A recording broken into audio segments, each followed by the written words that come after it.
Tension sample tension samples भी इसमें से वो है ये हम बैच वाले लिखेंगे इसमें वही की डबल जिसमें फर्स्ट जीरो है तो जीरो लिख देंगे, अगर है पड़े हुए तो वो लिख देंगे आप। के साथ भी लिखेंगे। यानी एक इनवाइस के साथ वो रिटेन सैंपल हो जाएंगे, बाकी अगर वही बैच 4 इनवाइस हो तो जाएगा तो 0 तीनों साल का बस ठीक है। 1 साल का था। और इसका तो काफ़ी है। इसी तरह बाकियों का आप ऐड करते जाएंगे, सिलेक्शन करते जाएंगे, ऐड करते जाएंगे, इजी है। अभी हम आपको वो भी देंगे इसके यूज़र आईडी जो हमने डमी बनाए हुए हैं, उसमें पासवर्ड भी है। आप जाएँ, जाके अपनी कोई एप्लीकेशन ले लें जो आपने कंप्लीट की हो, उसमें आप चीज़ें डालेंगे, कहीं गलती हो गई वो हमें आप बताएंगे, हम उसको करेक्शन करवा देंगे, आपको एक आइडिया हो जाएगा और प्रोसेसिंग टाइम पता चल जाएगा आप एक एप्लीकेशन कितने टाइम में कंप्लीट कर सकते हैं। उसके बाद जैसे ही ये अभी अनाउंस हो जाएगा, उसके बाद ये आपको यही जो आपका ऑनलाइन एप्लीकेशन है शो हो जाएगा। आप अपने ब्रांड और डिस्ट्रीब्यूटर ऐड करने शुरू कर दें, बाकी डाटा वो ऐड करना शुरू कर दें ईयर वाइज। जैसे ही आपका जनवरी स्टार्ट होगा तो आप वो जस्ट आपने सबमिट करना होगा।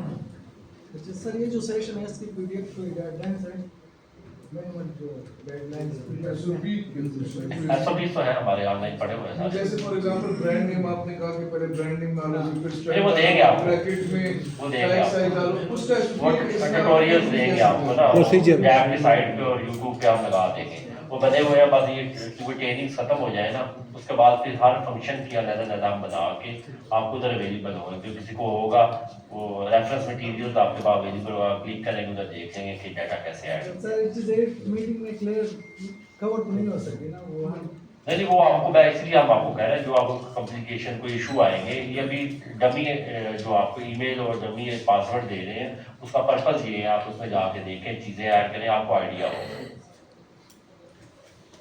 निशान चले जाए आगे, ये एप्लीकेशन ओपन कर लिया, इसमें सेल्स रिकॉर्ड यहाँ से मैनुअल करें ना। ये रिकॉर्ड है, ये जो आपने भी रिकॉर्ड डाला है मैन्युफैक्चर रिकॉर्ड है। मैन्युफैक्चरिंग का आ गया, इसी तरह सेल्स का आ जाएगा। सेल्स का दिखाइएगा जरा, ये मैन्युफैक्चरिंग है, बैठ जाए। एक मिनट।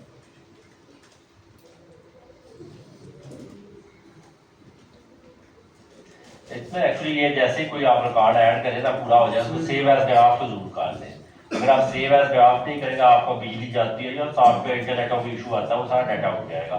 जब सेव एज ग्राफ तो या डाटा सेव होगा, आपको दोबारा एंटर नहीं करना है। जहाँ तक आपने कंप्लीट किया होगा आपको उधर से आपको ऑटो फैच हो जाएगा।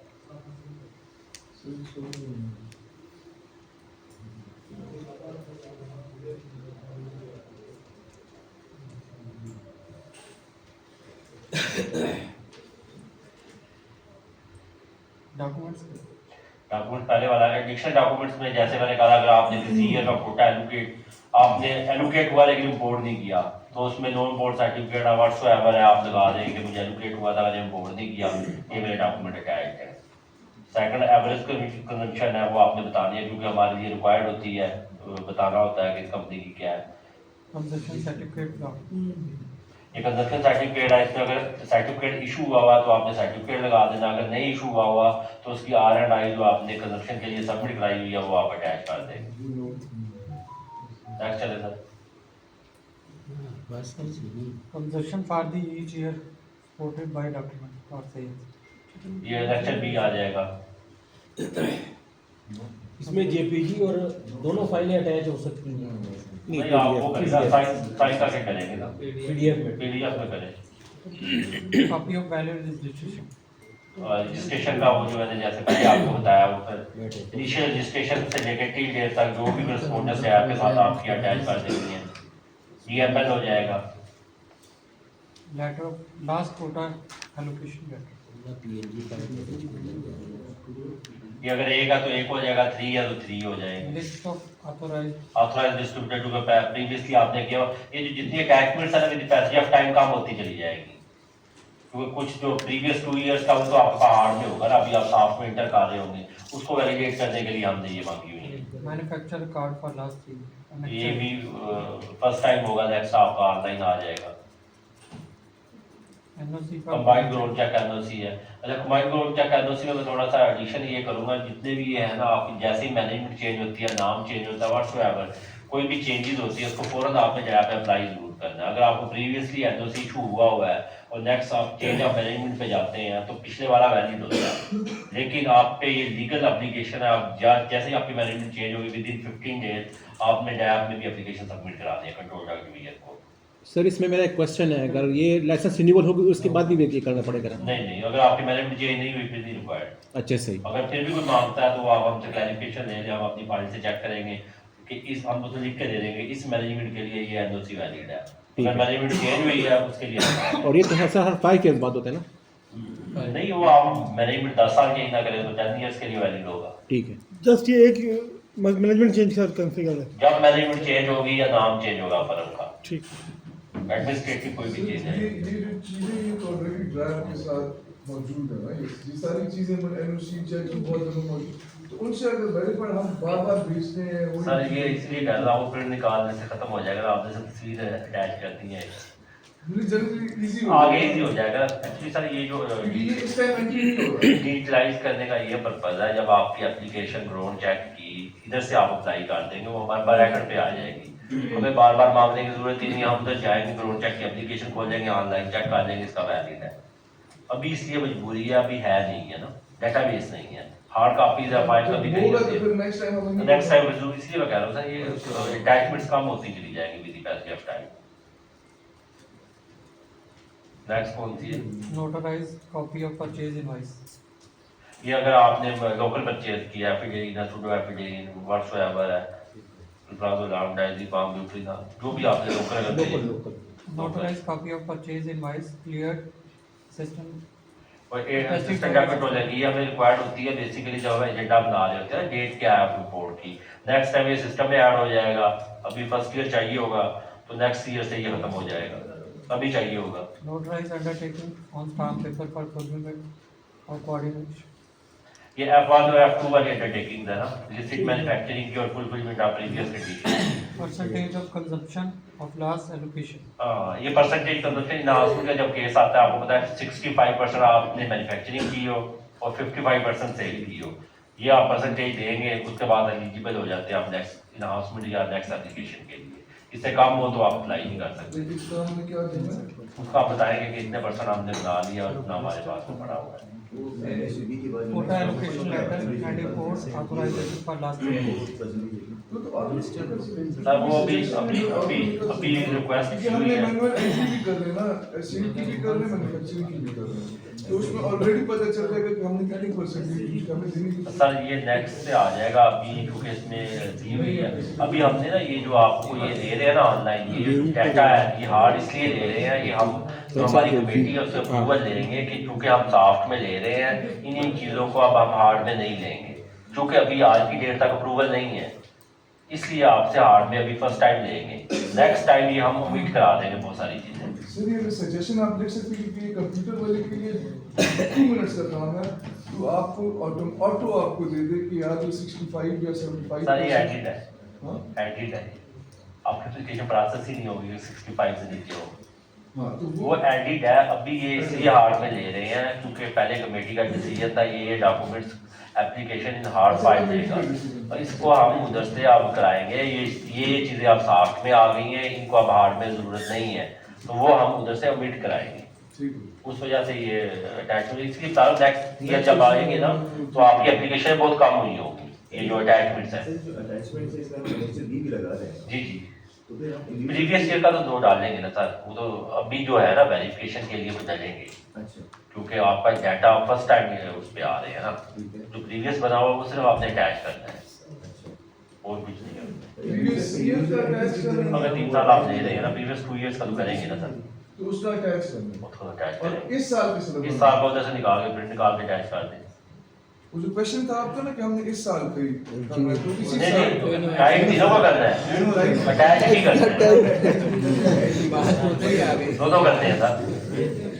लेकिन वो जो हमने हार्ड में सबमिट किया ना लास्ट 2 ईयर वो इसमें डालेंगे आप, इसमें साथ करेंगे। कर सकते हैं इसकी इम्प्लीमेंटेशन भी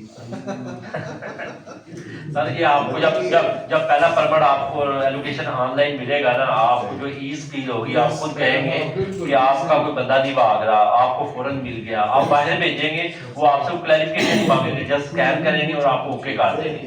सर मुश्किल देखें मुश्किल It will be very easy next year.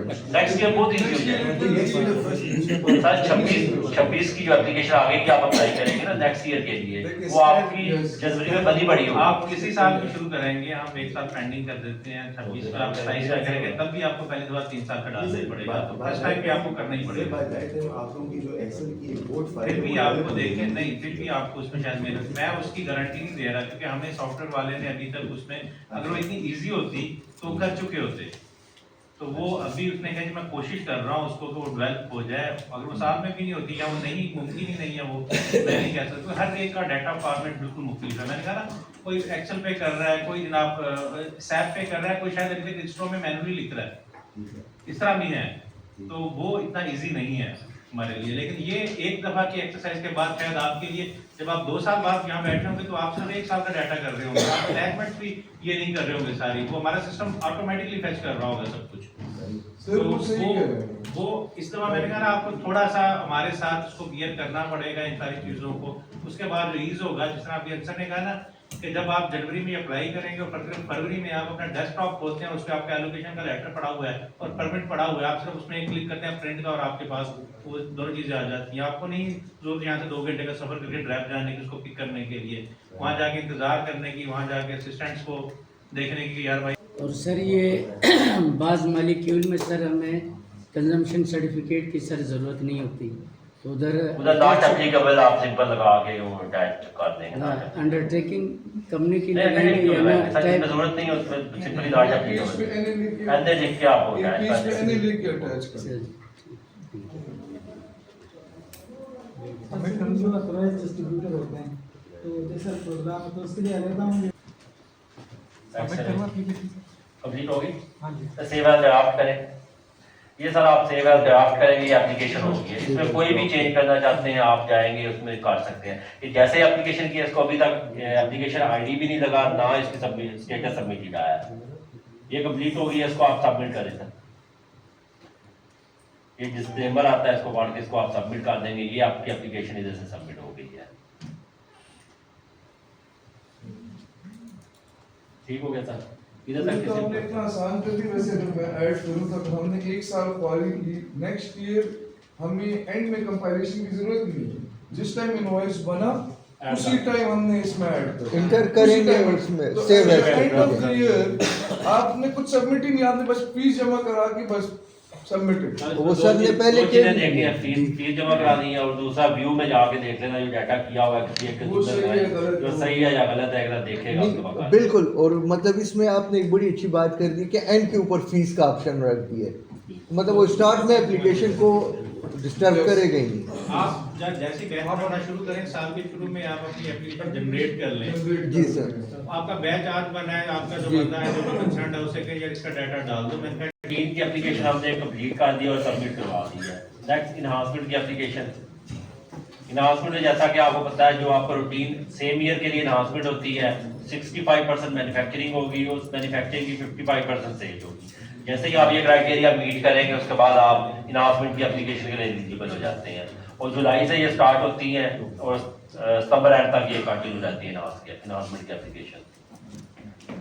इसमें सिंपल है, 1 ईयर का सेल डाटा, 1 ईयर का मैन्युफैक्चरिंग डाटा डालना है, एग्जैक्टली सेम है, कोई फर्क नहीं है इसमें। आप जैसे ही ऐड करेंगे इसी तरह इसकी एलोकेशन भी सेम ईयर की लगाएंगे, आप परमिट भी सेम ईयर का लगाएंगे, पीछे से कोई डाटा इसका वो नहीं आएगा। हाँ अगर कैरी फॉरवर्ड पीछे से आ रहा है वो आप डालेंगे, इसके अलावा और कोई इसकी रिक्वायरमेंट नहीं है लंबी चौड़ी।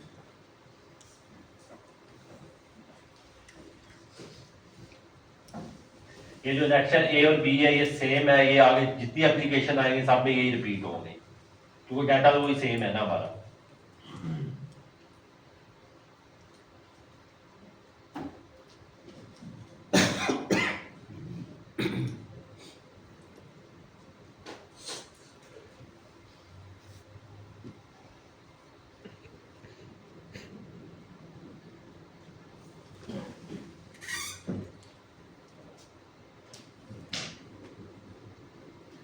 Eight previous quota allocation date है वो सेम ईयर का कोटा है, जो आपका जो सपोज आप 2025 में है ना, तो उसका जो कोटा आपको मिला हुआ है उसकी आपने डिटेल डाल देनी है।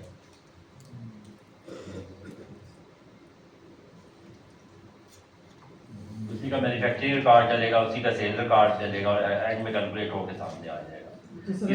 जैसे आपका जुगान है ना, उसके 0.25 दे, 0.5 दे, बिल्कुल तो अगर एक कम ही 0.5 बना रही है तो 0.5 ऐड तो देखें, ब्रांड तो आप सारे ऐड करेंगे, लेकिन आप 0.5 बना रहे हैं तो 0.5 को कोई लेकर इतराज नहीं करेगा आप दूसरे को नहीं बना रहे। यार एक चीज रोज ही 0.5 हमारी जो पॉपुलेशन है ना 0.5 की जो नेशनल डोज है वो बनती है, जो जिसका BMI कम है वो 0.25 बनती है।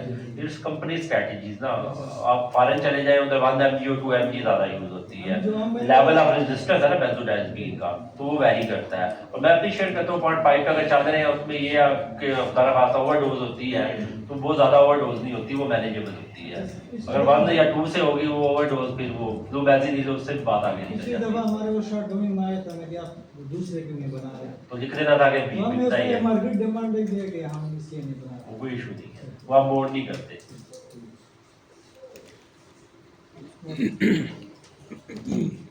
मैन्युफैक्चर रिकॉर्ड है, मैन्युफैक्चर रिकॉर्ड सर सेम है जो आपने पहले डिस्कस किया है, पर फर्क ये है उसमें 3 साल का डाल है, इसमें सेम ईयर का डाल है। सेल रिकॉर्ड का भी ऐसे ही है, सेम ईयर का डाल है। ये सारी नाम इन्हांसमेंट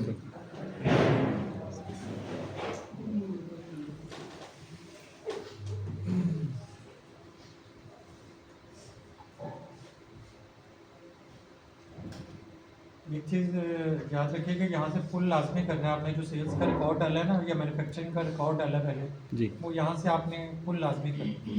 और ये जो ये एक्सपोर्ट है ये बटन है एक्सेल एक फॉर्मेट एडिट वाला है, ऐड इंक्री वाला है। जी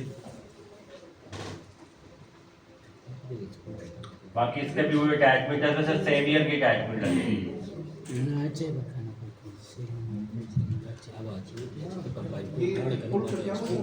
फुल का मतलब है कि एक शुरू में हम डाटा डालते हैं वो बता देता है कि इतनी क्वांटिटी उसने यूज़ की है ओवरऑल।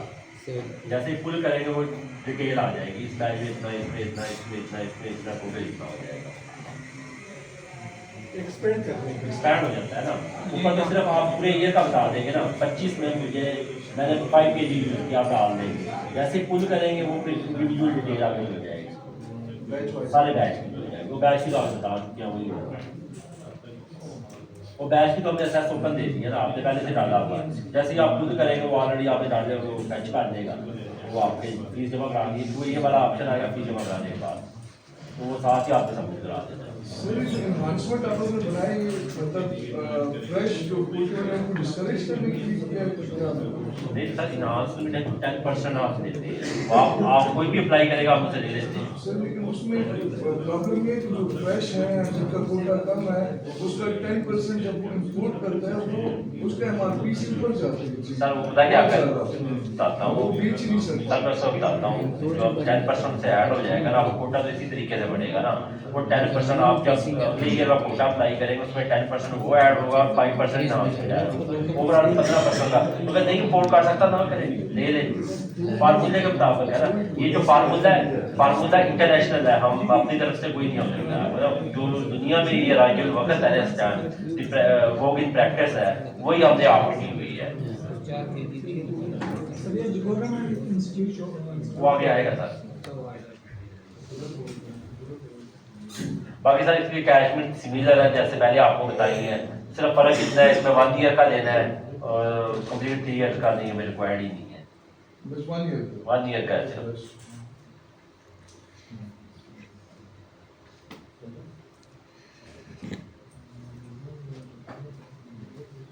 और सेम डेटा डालना है। सर अगर कोई बंदा इन्हांसमेंट की एप्लीकेशन फाइल करता है और साथ ही वो नेक्स्ट ईयर रूटीन कोटा भी लेता है तो ये सेल एंट्री वहाँ पे सबमिट कर दें। ये सब तीनों एप्लीकेशन आपकी सबमिट होगी। अब इसमें आप स्टेटस चेक कीजिएगा, तीनों में सबमिटेड आ रहा है, ये अब ट्रैक के पास आ गई है। ट्रैक रेगुलेटरी अथॉरिटी हमारे जो प्रोसीजर है इंटरनल उसमें ये प्रोसेस हो रही हैं, डिफरेंट स्टेजेस पे जाती हैं, वो स्टेजेस आपको अभी शो भी करा देते हैं। है दिशा दूसरे अकाउंट में मैं चेक वो खोल लें, दूसरा अकाउंट खोल लें, क्योंकि इसमें थोड़ा टाइम लगता है ना, हमारे वो जनरेट होती है, प्रोसेस होती है, उसके बाद आता है। इसमें एक और अकाउंट पे हम ऑलरेडी करके लाए हुए हैं, ये थोड़ा सा ना इसको जूम कर लें और इसको भी थोड़ा सा ना एडजस्ट कर लें। अब ठीक है, थोड़ा ऊपर करें, ये देखे ना ऊपर पहले वाला, ये वाला पहले चेक कर ले, सबमिटेड डिसाइडेड। ये सबमिटेड है, डिसाइडेड है। अब जो डिसाइडेड है ना सर, इसमें जाए, ये एक एप्लीकेशन आपने जमा सबमिट कराई, सबमिट कराने के बाद प्रोसेस होगी और कमेटी से डिसाइड होगी। जैसे इससे डिसाइड होगी तो आप प्रिंट पे जाएंगे, व्यू नहीं में प्रिंट पे जाएंगे।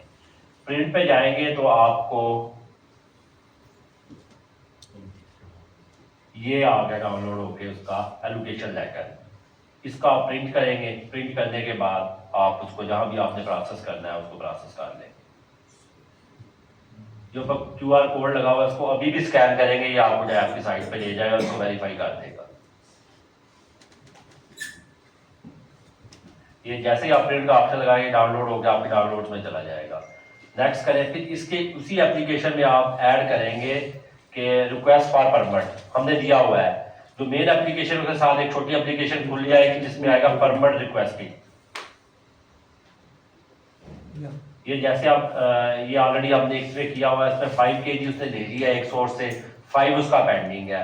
नेक्स्ट 5 के लिए आप इसे 5 kg डिटेल सा डालने देना। ये परमिट की जो रिक्वेस्ट करनी है ना, ये 5 kg आपने डाल दिया, नीचे वो डिटेल डाल दी कि मैं ये बोर्ड करना चाहता हूँ। अब ये एक्सपोर्टर की डिटेल डालनी है, सपोज अगर कैमरक्स है तो कैमरक्स की आप डिटेल डाल देंगे।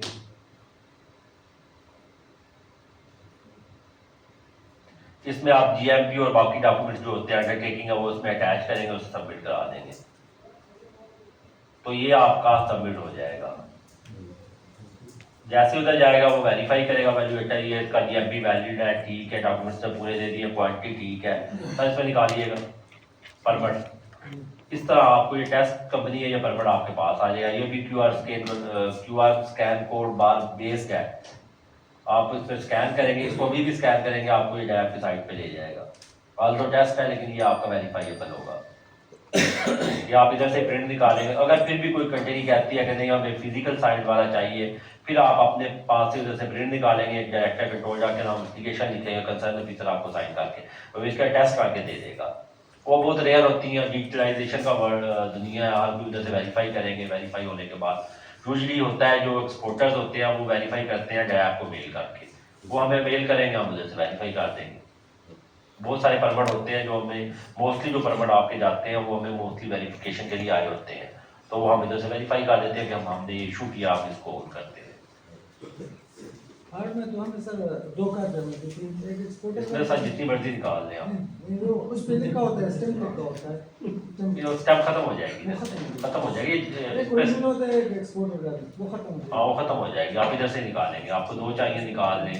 और इसमें एक इंटरेस्टिंग चीज़ है आपको मैं बताऊँ, आप ये जैसे डाउनलोड करेंगे, डाउनलोड करके उसको व्हाट्सएप कर दें जिससे आप मंगवा रहे हैं, बजाय कि आप वो कराएं उस हार्ड कॉपी भी कंट्री टू कंट्री वेरी करेगा। कुछ कंट्रीज कहेंगे ठीक है आप मोफा से वेरीफाई करा के दें, जो यूरोपियन कंट्रीज हैं वो लाइफ मैक्टिज्म पे चली जाएंगी, तो आपका टाइम इसमें बहुत ज़्यादा सेव होगा। वेरिफिकेशन तो हो गई है ना, ये तो ऑनलाइन वेरीफाइएबल है, फिर भी वो कंट्री कहेगी कि करा के दे, उसके लिए हम आपको टेस्ट करके दे देंगे। वो ईमेल के थ्रू चलता है, आप ईमेल उन्हें करेंगे। सर कोई शॉर्ट कमिंग होती है तो वो रिटर्न, अगर कोई शॉर्ट कमिंग होगी वो देखें रिटर्न, ये तो रिटर्न टू डैप है ना, कर दी है ना, तो मैं कोई एप्लीकेशन देखता हूँ, और देखें कोई एप्लीकेशन कर ले, वो एक एप्लीकेशन दिखाते हैं कि डैप आपको कैसे रिटर्न करेगी, तो आपके टेबल पे आ जाएगी। टेबल पे आने के बाद उसको आप चेक करेंगे, जो भी होगी उसकी अटैचमेंट लगाएंगे, हमें वापस भेज देंगे। इसमें थोड़ा सा एक एडिशन ये करूँगा, जो आप अगर सेल्स और मैन्युफैक्चरिंग का डाटा है अगर उसमें कोई चेंज करते हैं तो दोबारा उसके लिए हम कंपलसरी रहेगा, क्योंकि ये सिस्टम बेस है। सिस्टम में जो एप्लीकेशन अगर आपको रिवर्ट करेंगे, अगर आप चेंज करेंगे, उसका ट्रैक हिस्ट्री नहीं होती कि आपने क्या चेंज किया है। उस केस में आप जो पुरानी एप्लीकेशन तो आप ऑलरेडी सबमिट कराइए, जो नया होगा वो डाटा भी सबमिट कराएंगे, क्योंकि आपको पता है कि ये SOP है, अगर डाटा मेजर चेंज हो रही है तो उसमें वेरिफिकेशन या कोई भी जो कंप्यूटर अथॉरिटी डीम फिट करे तो वो उसमें करवा सकती है ना, उसमें थोड़ा सा होगा। सही है ये देखें ना, आपने रिटर्न टू एप्लीकेंट, कोई ऑब्जेक्शन था, आपने कोई डॉक्यूमेंट सही नहीं लगाए हुए थे, वो रिटर्न टू एप्लीकेंट आ जाएगी। आप उसमें व्यू करेंगे, व्यू करने के बाद ये ऊपर कमेंट्स लिखे होंगे, वो कमेंट्स पढ़ेंगे, उसका रिप्लाई बनाएंगे, अटैचमेंट लगाएंगे, दोबारा सबमिट करा देंगे। जैसे ही सबमिट कराएंगे ये रिटर्न टू डैप हो जाएगी, और आपका जो स्टेटस होगा उसमें भी रिटर्न टू डैप आ जाएगा। ये मुख्तलिफ स्टेटस है। वो देखें ना, आप स्क्रूटनी कमेटी के लिए आपकी एप्लीकेशन रेडी है, यानी कि आपको इधर बैठ के पता चल जाएगा मेरी एप्लीकेशन कंप्लीट थी और वो स्क्रूटनिंग कमेटी के स्टेज पे है। इसी तरह उसके एजेंडा में ऐड होगी, एजेंडा में चले जाएगा, मिनट्स बन रहे होंगे तो आपको शो हो रहा होगा कि मेरी application under the process of minutes है। तो मिनट्स वाले में जब साइन जैसे ही होके आएंगे हम वो इशू कर देते हैं।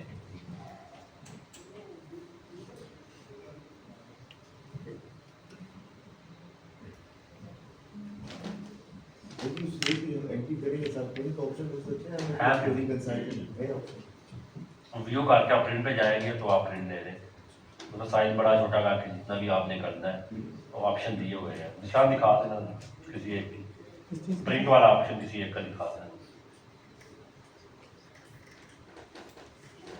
बिफोर सबमिटिंग पूछना,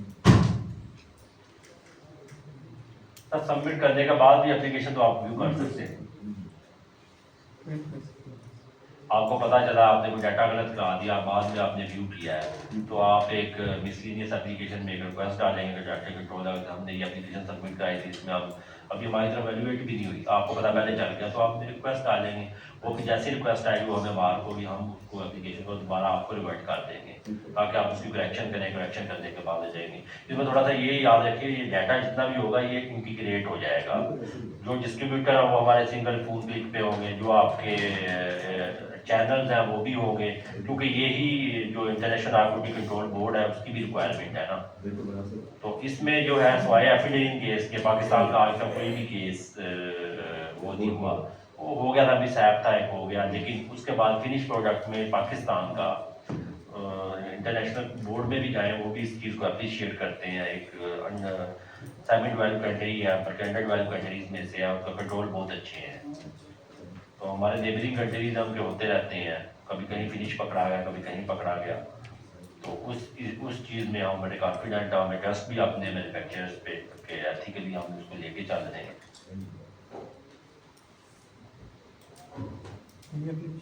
हाँ इसको प्रिंट नहीं पहले प्रिंट दिखा दिए, हाँ जी चलिए ठीक हो गया। आगे न्यू एप्लीकेशन सर, ये इंपोर्ट की तीनों एप्लीकेशन आपकी कंप्लीट हो गई हैं। इंपोर्ट में सबसे पहले थी आपकी फर्स्ट टाइम की थी, फिर जो ग्रीन था और थर्ड वन था आपका एनहांसमेंट। ये तीनों ऑनलाइन होगी, इसमें कहीं भी फिजिकल इंटरेक्शन नहीं है, सिर्फ इंटरेक्शन जो होगा वो उन केसेस में होगा जिनमें कंजम्पशन होगी या कमेटी किसी को करेगी, वो फिजिकल होगा सारा, तो हार्ड कॉपीज में होगा ना, आपको डाटा इधर से चला जाएगा, उसके बाद का जो प्रोसेस होगा रिपोर्ट आएगी, रिपोर्ट जाएगी, वो सारा उसमें होगा। नेक्स्ट एप्लीकेशन आए ये export of medicine any country, narcotic drugs की जितनी भी, ये भी सिंपल आप उसको सेलेक्ट करेंगे, नेक्स्ट उसका चालान नंबर डालेंगे, वेरीफाई किया था, आगे चले गए। इसमें वही मैनेजमेंट की आप डिटेल डालेंगे जैसे डिस्कस हो चुका हुआ है, ऑथराइज पर्सन है या वो है, क्योंकि इसमें सिग्नेचर मैनेजमेंट के लेते हैं ना, इसलिए उस सिग्नेचर की जगह हमने ये डाल दिया।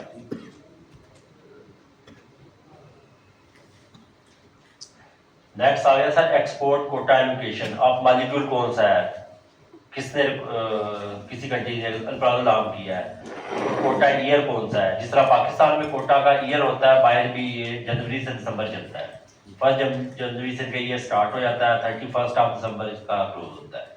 इसी तरह हम भी जो डाटा शेयर करते हैं, अक्सर लोग कहते हैं ये मीटिंग लेट हुई हम एक्सटेंड कर दें, वो एक्सटेंड करना हमारे हाथ में ही नहीं है, अगर करेंगे तो अगले साल का कोटा पूरा गड़बड़ हो जाता है। नेक्स्ट आ जाए उसकी क्वांटिटी है, क्वांटिटी जो होगी वो पैक्स में नहीं होती, वो केजीज ग्राम में होती है। उनका जो एक्सपोर्ट परमिट होता है उसमें भी केजीज और ग्राम में लिखी होती है और ब्रैकेट में पैक्स लिखे होते हैं।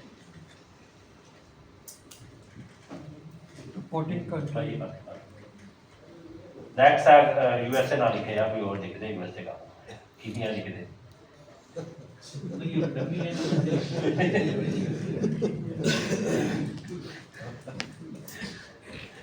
नेक्स्ट क्या है, ऑथराइजेशन नंबर। अच्छा उनका जो ऑथराइजेशन नंबर आपको आएगा ना, क्योंकि जो जब भी कोई एक्सपोर्ट का केस आता है ना, आपकी एप्लीकेशन साइमल्टेनियसली हम वर्किंग स्टार्ट कर देते हैं टू सेव दी टाइम। लेकिन ये चीज़ रखिएगा जो आप देंगे वो वेरीफाई होता है तो आपको एक्सपोर्ट परमिट इशू होता है, अगर वेरीफाई नहीं होता तो उससे कॉन्सिक्वेंसेस बड़े सीवियर होते हैं। अगर हम इशू कर देते हैं और वेरीफाई नहीं होता तो उससे पाकिस्तान पे एक एलिगेशन लग जाती है कि ये गवर्नमेंट की इन्वॉल्व है इस चीज़ में ना। तो इसमें कोई भी एक्सपोर्ट का केस हो उसको वेरीफाई कर दें, तसल्ली कर लें, जेन्युइन है। हर जो बोर्ड परमिट वो आपको देता है कोई भी गड्डी, तो उस पर इशूइंग अथॉरिटी की डिटेल लिखी होती है। उधर से आप उसका ईमेल आईडी लें या उसकी एजेंसी का निकालें, उसको अपनी कंपनी से एक मेल कर दें कि आपकी गड्डी का आपने ये एक्सपोर्ट परमिट दिया है उन्होंने, is it genuine or not. अगर वो कंफर्म कर देता है जेन्युइन है, it mean you can proceed. अगर वो नहीं करता तो उधर ही उसको स्टॉप कर दें, क्योंकि केसेस कुछ हुए हैं जिसमें कोई परमिट्स ऐसे आए हैं जो वेरीफाई नहीं हुए। इसमें इस वजह से ये बात हम कर रहे हैं कि हम बिल्कुल ये नहीं कह रहे कि आप लोग करते हैं, आप लोग को सिर्फ बिजनेस तरीके होते हैं, एक बिजनेस मिल रहा है आप उस पर चले जाते हैं, लेकिन वहाँ पर जो इम्पोर्टर है वो शायद चीट कर रहा होता है आपको भी, तो वो आपकी जिम्मेदारी बनती है। क्योंकि बाद में जब वो स्टेज में जाता है वेरिफिकेशन के लिए हमारी तरफ से, तो फिर अगर कोई मसला आ जाए तो वो फिर आपके लिए भी होता है, हमारे लिए अगर वो चला जाता तो इस पूरी कंट्री के नेम के लिए भी एक बुरी बात होती थी। इसलिए आप अपने तौर पे उसको वेरीफाई कर लिया करें। जल्दी होता नहीं, बड़े कम केसेस होते हैं, शायद 1-2% ही ऐसे होते होंगे, लेकिन उसको वेरीफाई किया करें। इशू डेट और इशू डेट हो जाएगी, उसकी एक्सपायरी डेट होती है, जिस तरह हम इशू करते हैं सेम होता है।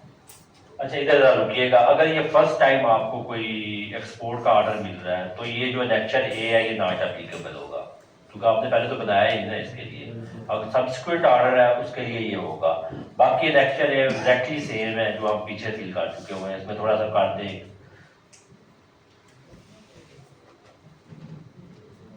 ये जो आप क्वांटिटी पे डिमांड करेंगे ना वो थोड़ी सी ज़्यादा करेंगे, क्योंकि उसमें आपका यील्ड लॉस भी आएगा, वो आपकी बायर जो भेजेंगे उसमें कवर नहीं है। उसमें क्यूसी भी उसमें ऐड करेंगे, यील्ड लॉस ऐड करेंगे, क्यूसी ऐड करेंगे, रिटेन सैंपल अगर कोई आप रखना चाहते हैं वो ऐड करेंगे। वो क्वांटिटी अगर 10 kg है, ये चीज़ें डाल के जब आप करेंगे वो 10.5 भी हो सकती है, यानी वो थोड़ी सी ज़्यादा होगी उससे। But you have to justify कि ये क्वांटिटी है। उन्होंने जो आपको परमिट दिया वो फिनिश कर लिया है, जो उधर जाना है उस क्वांटिटी का उनको पैक उधर जाएंगे। अगर आप पहले कभी कर चुके हुए हैं तो ये डिटेल आप लेक्चर ए की सेल की डिटेल उसकी ऐड कर देंगे मैन्युफैक्चरिंग की से। और जो नीचे सेल वाला है इसमें एग्जैक्ट जो क्वांटिटी आप बाहर भेज रहे हैं वो आपने लिख देनी है। ये डाल के मॉलिक्यूल सेलेक्ट करके एग्जैक्ट उसी क्वांटिटी लिख के बैच वाइज डाल देंगे। इसको हम थोड़ा चेंज करेंगे, सेल नहीं ये एक्सपोर्ट रिकॉर्ड होगा बेसिकली, ये एक्सपोर्ट रिकॉर्ड होगा। उसमें सिंपली आपने ये लिखना है, इसमें कोई डिस्ट्रीब्यूटर नहीं, कोई कुछ नहीं है, वो एक ही बंदा है, उसी को आप ऑथराइज करेंगे, आप उसको ऐड कर देंगे, उसको सिलेक्ट करेंगे और जितने नंबर आप पैक है वो ऐड कर देंगे। जैसे ही ऐड करेंगे वो रिकनसाइल कर जाएगा और आपकी वो कंप्लीट हो जाएगी एप्लीकेशन। इसमें एक्सपोर्टिंग डॉक्यूमेंट लिखते हैं, इसमें अगर आप फर्स्ट टाइम है तो उसमें आपने इम्पोर्ट परमिट ओरिजिनल लीगलाइज लगाना होता है, ऑर्डर होता है आपको बाहर वाली कंट्री से जो होता है वो आपने लगाना होता है। फिर उसके अगेंस्ट आपको इम्पोर्ट परमिट मिलता है कि आप रॉ मटीरियल इम्पोर्ट कर दें या लोकल परचेज कर दें। ये जो मटीरियल जितना भी एक्सपोर्ट के लिए होता है ये आपके जो कोटा होता है उसमें से नहीं जाता, इसका आपको अलग से क्वांटिटी मिलती है, वो जितनी भी होगी आप वो दे सकते हैं। उसमें कोई डैप को भी कोई इशू नहीं है, डेफिनेटली पाकिस्तान वर्क चेकर आ रहा होता है, तो सिर्फ उसी की डिटेल लेनी है। जब वो चला जाएगा पाकिस्तान से जो डॉक्यूमेंट कस्टम के बनेंगे वो देंगे, आपके डैप से जो NOC लेंगे वो देंगे, उधर जो कंट्री में रिसीव कर लेंगे उसकी इनवाइस और रिसीविंग मेमो, वो जो चीज़ें होती हैं वो आप एम्बेसी के थ्रू वेरीफाई करा के आपके पास वापस आ जाएंगी। वो आप अगले कोटा जब लेंगे उसको आप सबमिट करा देंगे। तो ये इसमें मेजर चीज़ें हैं जो आपने इसमें दे दी है।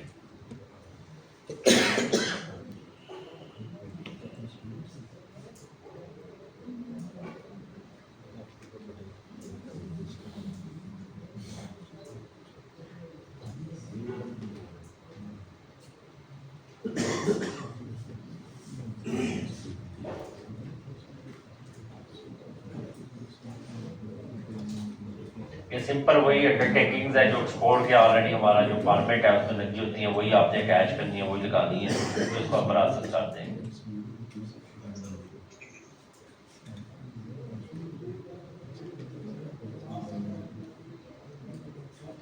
ये तरह आपकी व्यू हो जाएगी, आपकी जो डिटेल होगी सारी इस पे आ जाएगी। इसको आप फिर सबमिट करा दें, ठीक है, स्टार्ट सबमिट कर दें।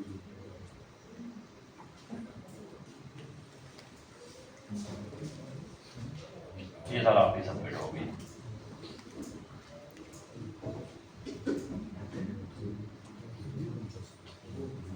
इसमें किसी का क्वेश्चन हो एक्सपोर्ट वाले केस में?